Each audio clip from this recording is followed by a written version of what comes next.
Love the column. No cash, no credit, no problem. This Subway shop in Allentown, Pennsylvania now accepting Bitcoin, and it's believed to be the very first Subway in the U.S. to do so, second in the world. Joining us here at Post 9 is the owner of that pioneering Subway, Sapan Shah, who has had the shop for how long? 2.5 years?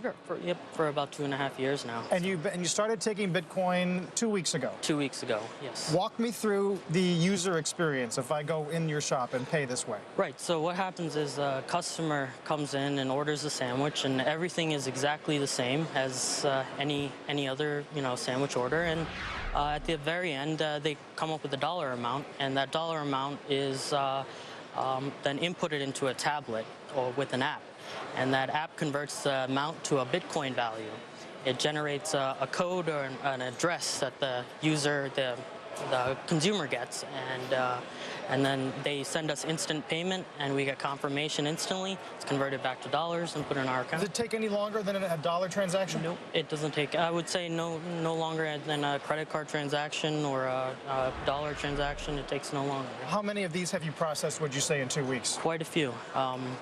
Surprisingly, the response has been more than I was expecting. So.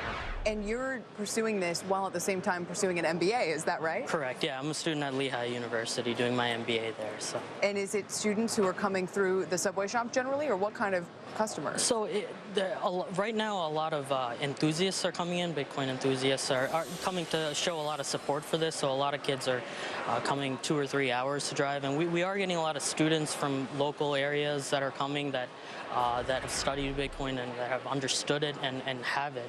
And it's really cool to see all the support from all of them. And just to be clear, from Subway's point of view as a chain, they're not necessarily accepting payment in Bitcoin. What you're doing is turning that Bitcoin into cash dollars and then ringing that into the register like you would with any other Correct. transaction. Subway has not endorsed this at all. This is, this was just my idea, and they've encouraged operators to have innovative ideas and grow with that. And but everything is the same except it's being converted right back to dollars. So as someone who has obviously enough faith to accept the currency, right. What do you make of what the market has done? And would you argue at this point we are in some sort of mania at this stage? Right. I believe that might be the case. My hope, and I guess everyone else's hope, that as it continues to grow and the volume increases, that the volatility will decrease a little bit.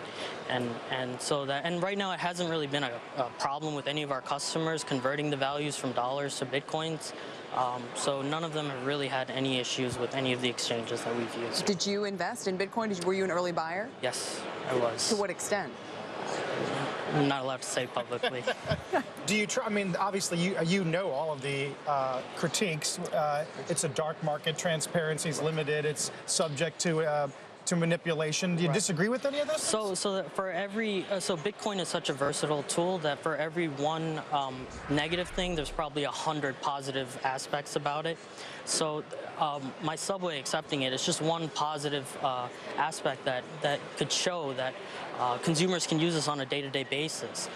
There are a lot of negative connotations, which have slowly been, being eliminated, but it's definitely improving and it's definitely growing, I think, worldwide.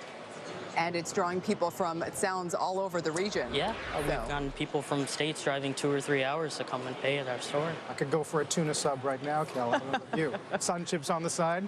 Exactly. Cheddar. Harvest cheddar. Sapan, thank you for coming in. Thank you very much. Keep us posted. Sapan Shah, Absolutely. Subway franchisee in Allentown, Pennsylvania, now taking Bitcoin. Can we trust the data from the Census Bureau? This report out this morning saying the Bureau faked the jobs data in the months leading up to the 2012 election. We're going to get a closer look at that report and what it means in a few moments. Plus, the bell's about to sound across Europe. A few minutes left in their trading day. We'll get the close in just a couple.